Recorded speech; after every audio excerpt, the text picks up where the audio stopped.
September 11వ తారీఖున తీసి నన్ను ఇంచుమించు సరే పక్కన పడేశారు.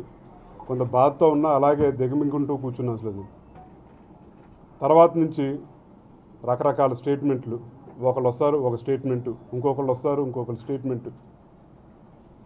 ఇవన్నీ స్టేట్మెంట్లకి సరే చూద్దాం ఇంకేం చేయగలుగుతారు అని చెప్పని మీరు చేసే దాడులకి భయపడిపోయి, మీడియా దాడులకి, సోషల్ మీడియా దాడులకి భయపడిపోయి పారిపోయే రకం కాదు అది. ఎన్ని అబద్ధాలు ఒక సీటు కోసం అని చెప్పనా ఇది ఈ గొడవ అంతా. నేను ఏమడిగాను మిమ్మల్ని, మీరు ఏం చేయమంటే అదేగా చేసింది. మీరు చూపించింది నా మీద జాలి.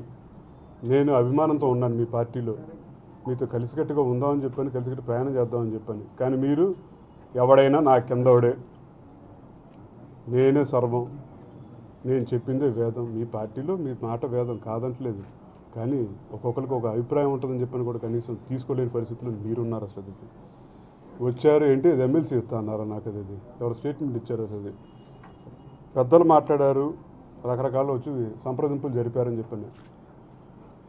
కనీసం మాట వరుసకి నా తమ్ముడు అన్నావే, ఓ ఫోన్ చేసావా? నీకు అది కూడా అంత కూడా పనికిరాని వాళ్ళు అయిపోయాను అసలు. అది అక్కడ సీటు వెళ్ళు ఇక్కడ సీటు వెళ్ళు అని చెప్పన్నారు. నన్ను పంపించి యలమంచిల రవి గారిని తీసుకురమ్మని చెప్పన్నారు. నేనే వెళ్ళి మాట్లాడి ఆయన బుజ్జగించి, సరే ఆయన దీంట్లో అధికారం పార్టీలో ఉన్నా సరే ఒక వ్యక్తి కింద గౌరవించి, నాకు ఎప్పటి నుంచో ఉన్న సాన్నిధ్యంతో మాట గౌరవించి వచ్చారు దీంట్లోకి. నువ్వు అక్కడికి వెళ్ళి నన్ను పంపించి మాట్లాడి తీసుకురమ్మని చెప్పని ఇటెళ్ళు అటెళ్ళు దానికి కూడా మేము బాధపడలేదు, సీట్ ఇవ్వనందుకు కూడా బాధపడలేదు.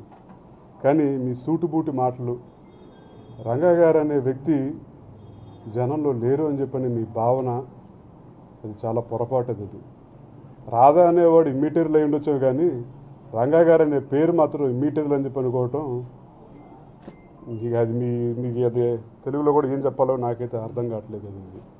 అది మీ విజ్ఞతగా వదిలేస్తూ ఉన్నాను.